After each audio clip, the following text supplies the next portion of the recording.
एथ पे कमीशन, 8वां वेतन आयोग हुआ लागू तो जाने कितनी बढ़ जाएगी सैलरी, क्या मिलेंगे भत्ते। काशिद हुसैन। एथ पे कमीशन, 8वें वेतन आयोग के लागू होने और 3.68 के अपेक्षित फिटमेंट फैक्टर के मुताबिक 18 वेतन मैट्रिक्स स्तरों पर केंद्र सरकार के कर्मचारियों के सैलरी स्ट्रक्चर में अच्छी खासी वृद्धि होने की उम्मीद है। एथ पे कमीशन, 8वां वेतन आयोग हुआ लागू तो जाने कितनी बढ़ जाएगी सैलरी, क्या मिलेंगे भत्ते। मुख्य बातें, 8वां वेतन आयोग लागू होगा 1 जनवरी 2026 से लागू होने की उम्मीद। बढ़ जाएगी मिनिमम मैक्सिमम सैलरी। एथ पे कमीशन, उम्मीद की जा रही है कि केंद्र सरकार 1 जनवरी 2026 से केंद्रीय सरकारी कर्मचारियों के वेतन और पेंशन को संशोधित करने पर अगले वेतन आयोग की सिफारिशों को लागू करेगी।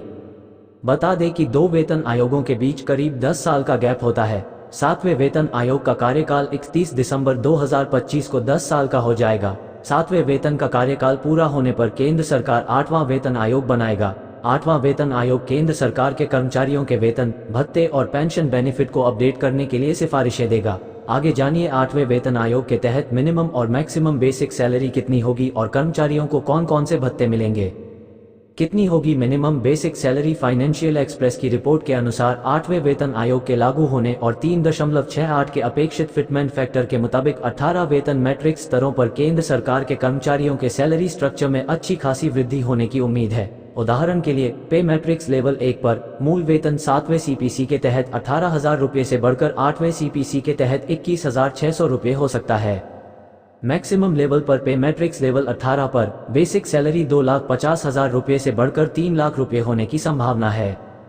क्या होता है फिटमेंट फैक्टर। फिटमेंट फैक्टर का इस्तेमाल केंद्रीय कर्मचारियों की सैलरी कैलकुलेट करने के लिए होता है। फिलहाल फिटमेंट फैक्टर 2.57 है, यानी बेसिक सैलरी न्यूनतम वेतन का 2.57 गुना होगी। इसी को 3.68 किए जाने की संभावना है।